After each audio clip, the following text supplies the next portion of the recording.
Throughout human history, a great deal of the technological progress that we have achieved as a species has been driven by warfare. From medicine to material sciences, nuclear physics to putting a man on the moon, military concerns and investment made vast leaps forwards in science possible. And if you've seen my video on how a Luftwaffe bombing raid assisted in developing a cure for cancer, you'll know that the military can push developments even accidentally.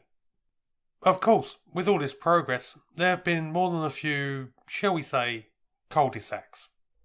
One of these is a rather unusual proposal that was suggested by a team of United States Air Force researchers. The gay bomb. Yes, really.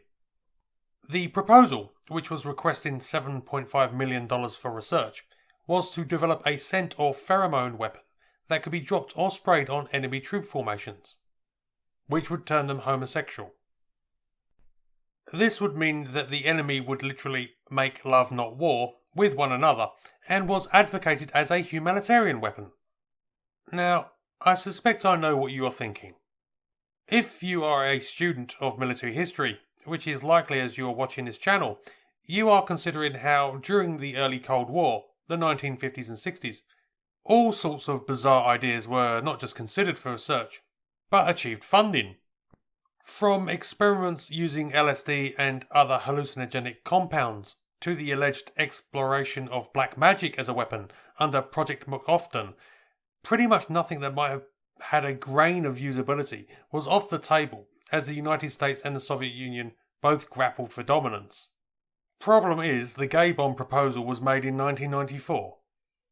Now, to be fair, when I say proposal, it was a 3-page document that came to light from a Freedom of Information request. I'm no expert on military development processes, but I think it is fair to say that 3 pages constitutes the paperwork equivalent of doodling, then sticking a dollar value at the end. There were several other ideas mooted as alternatives, including the halitosis bomb and the fart bomb, designed to make the enemy easier to locate through smell by disrupting their biological functions. No solid research seems to have been done on any of these ideas, as far as we know, though apparently they were proposed to the National Academy of Sciences in 2002, which led on to further ideas in the use of weaponized pheromones. One idea was to spray the enemy with bee or wasp chemicals that would stimulate an attack response from the insects. Yes, Battle of Tanga vibes. But again, no official research has been conducted, with the Air Force Research Labs stating that they get hundreds of proposals every year, of which only a fraction get any sort of further attention. However, the gay bomb has received some recognition. In 2007, the concept won the Ig Nobel Prize, which is awarded to, quote, honour achievements that first make people laugh and then make them think. I suspect the gay bomb concept has certainly given us all something to think about.